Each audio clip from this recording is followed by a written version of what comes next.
Hello everyone and welcome to Best Side Cycling. It's another fantastic day in Seattle as we have not one but two new safety projects that are now complete, connecting downtown SODO, Georgetown, and South Park. So as per usual, join me as I tour you through the whole thing, all the things you need to know as our infrastructure continues to expand southward.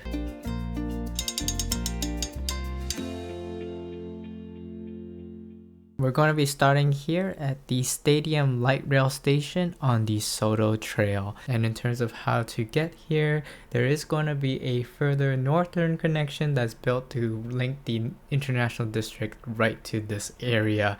And this is a map of the overall project space. You're going to notice as we travel south, the implementation sort of varies drastically from less protection to even more and to almost a full-on sort of trail. So it's really interesting to go through as well. I just want to say off the cuff that there are still gaps if you're really trying to actually connect from downtown to South Park. There's work that still is to be completed, as well as some shorter segments that aren't going to see as much improvement. So with that said, as we're riding along, I'm going to skip ahead here just because this SODO Trail is pre-existing infrastructure connecting here to the next link station and then going onwards till I think right about South Forest Street, which isn't too far. But the first improvement that we're going to see here is the Southlander Street connection, which is going to get us on the brand new bike lanes on 6th Avenue South. So as we approach this intersection, you'll notice that there is a decent amount of wayfinding,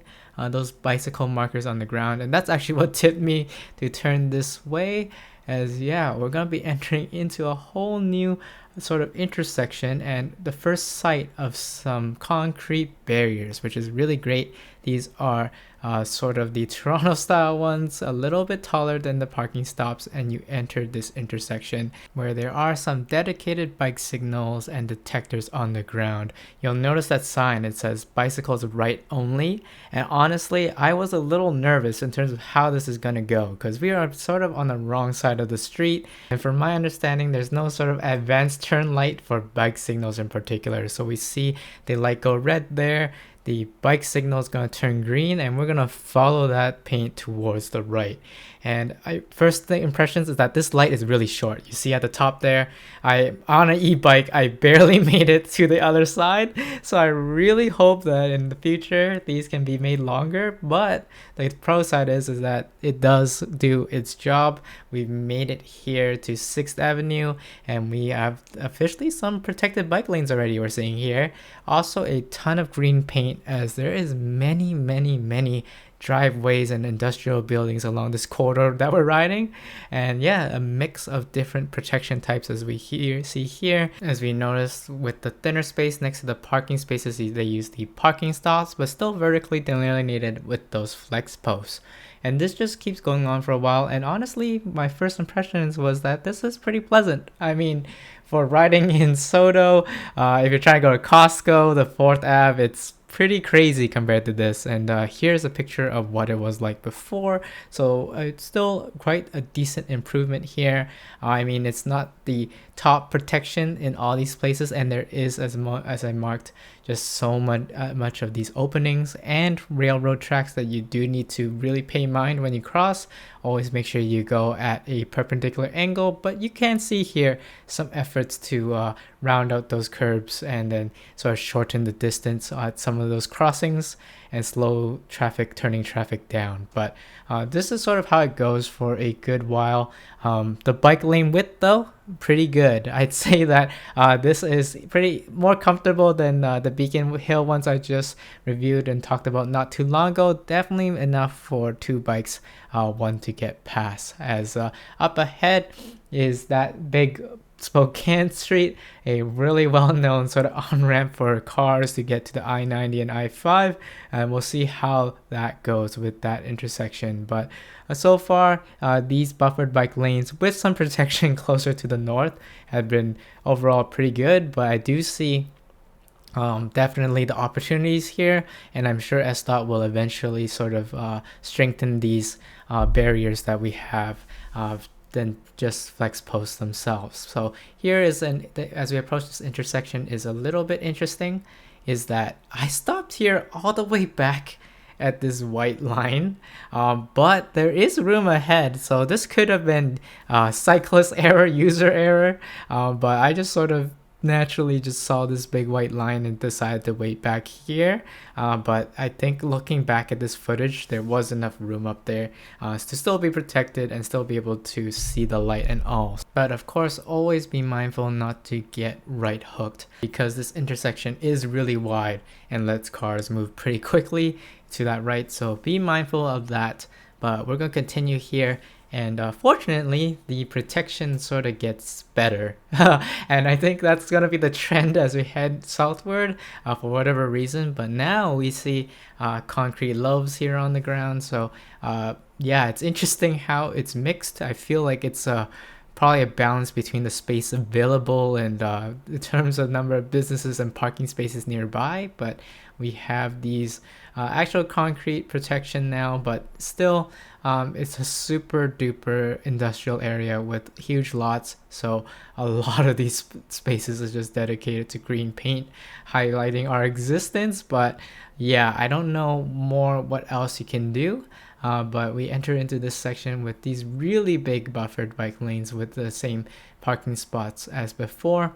And the thing that is notable about all of this so far is really, for me, just exploring somewhere new. Like, rarely do we get the chance to go southbound beyond downtown and into new neighborhoods. This is going to lead into potentially a lot of new connections with the Green River Trail and other recreational paths in the Duwamish Valley, which will be really neat. But as we enter this section, I really do appreciate the concrete protection into these intersections, but note that this is a double four-way stop and there is a lot of freight and big truck traffic here.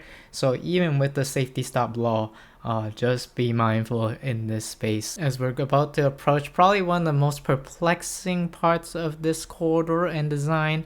And for those of you ridden in it, you already know what I'm going to be talking about.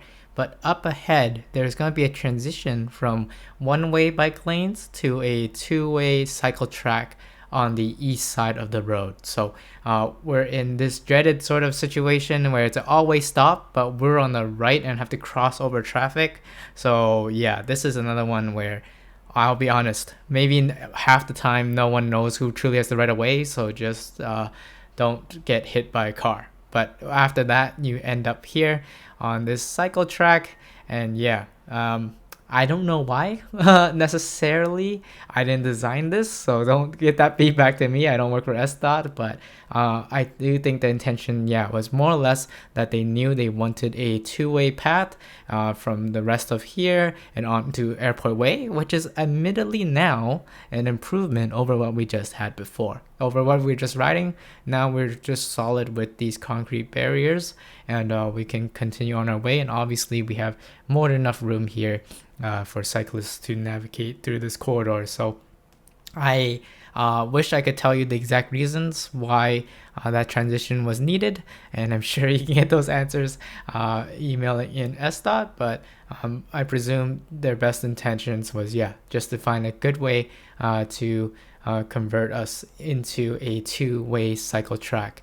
But up ahead here, you're going to have to cross the street again, which is the second sort of down low point here of this. But this, at least this intersection's a little better look through, but careful on the rear side because that is coming in from a turn.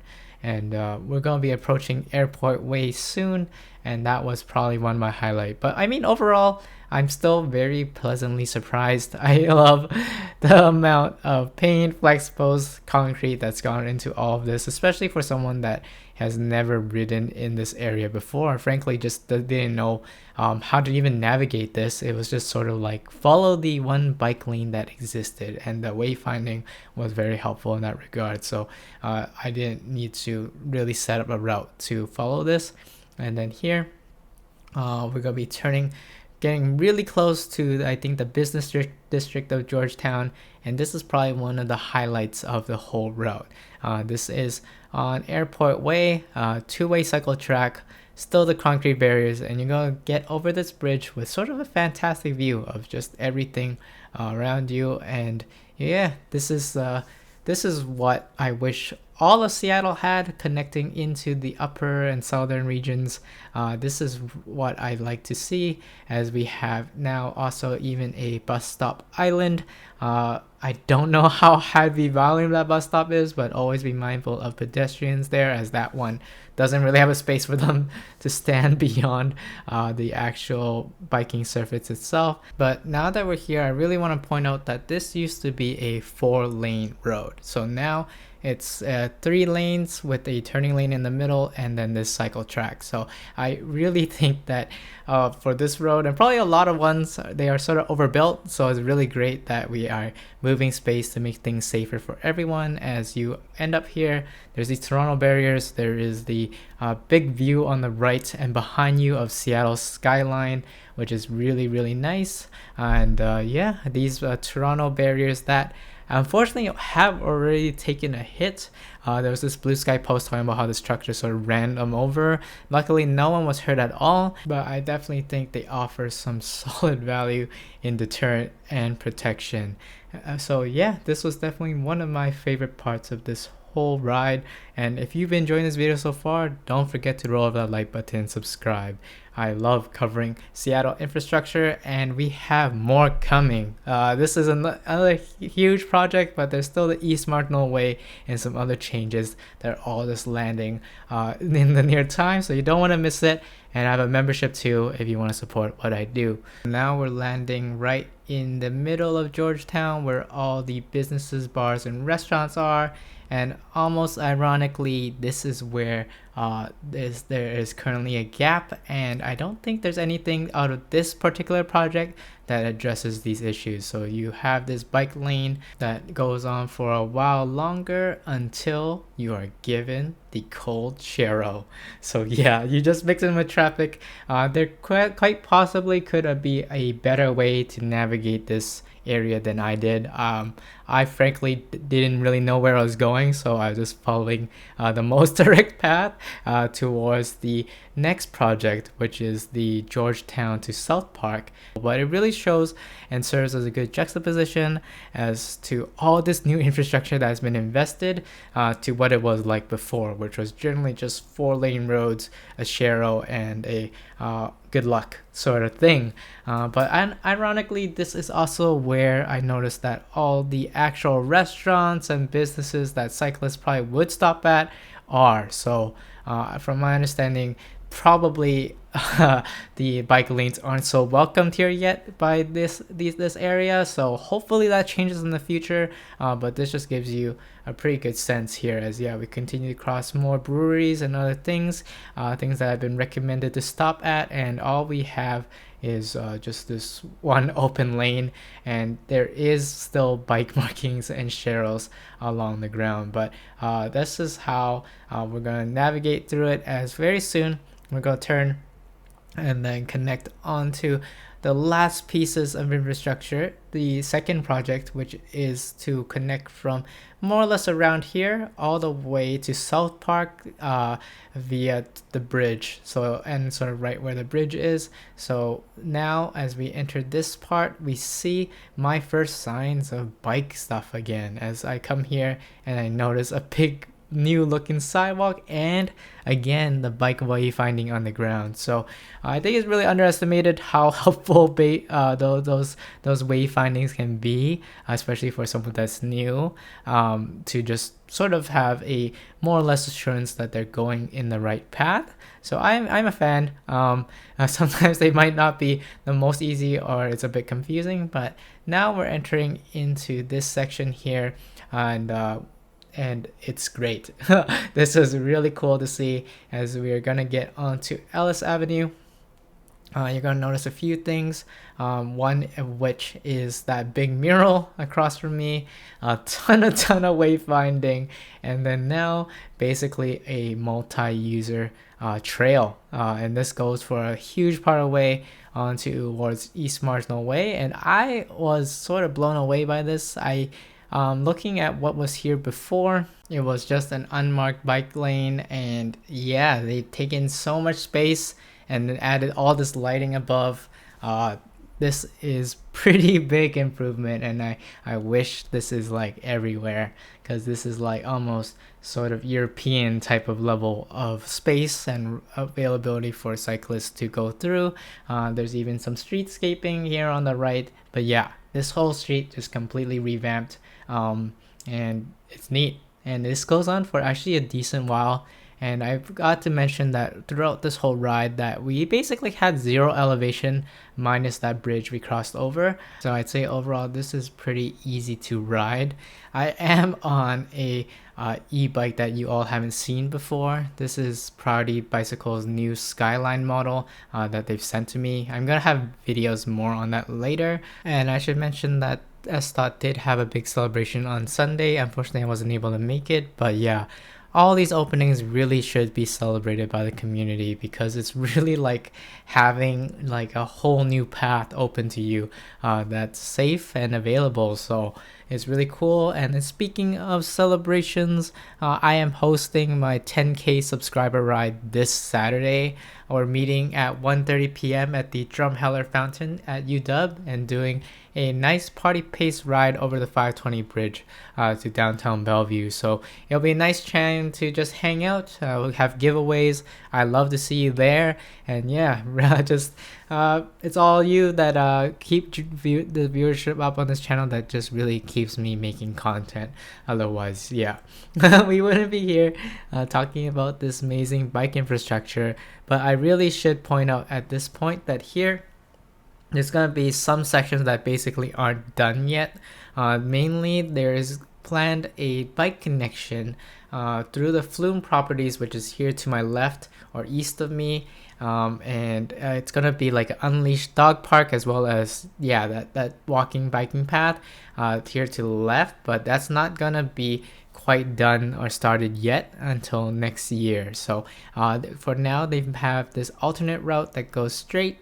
It's this Cycletrack that connects you onto the north side of East Marginal Way.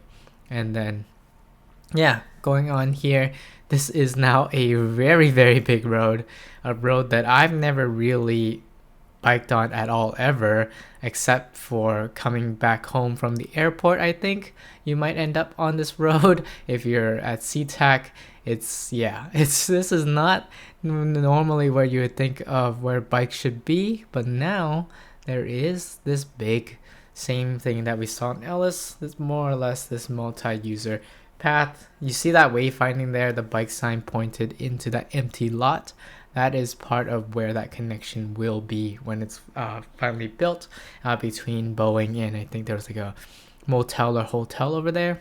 But yeah, riding here, really the biggest draw, I think, going through all of this. Maybe you work at Boeing or one of these big employers, but also just being able to go to South Park and then connect onto the local trails like the Duwamish River or the Green River means that you then have just so much more openings to you in terms of places you can get to and connect from. So from here, you'll notice my map sort of ends at the top right, and up ahead we're going to run into a detour sign, and that is because the main intersection at East Marginal Way and 16th Avenue is still not complete. It's a very complex intersection and very big, so I wouldn't advise you just riding it right now.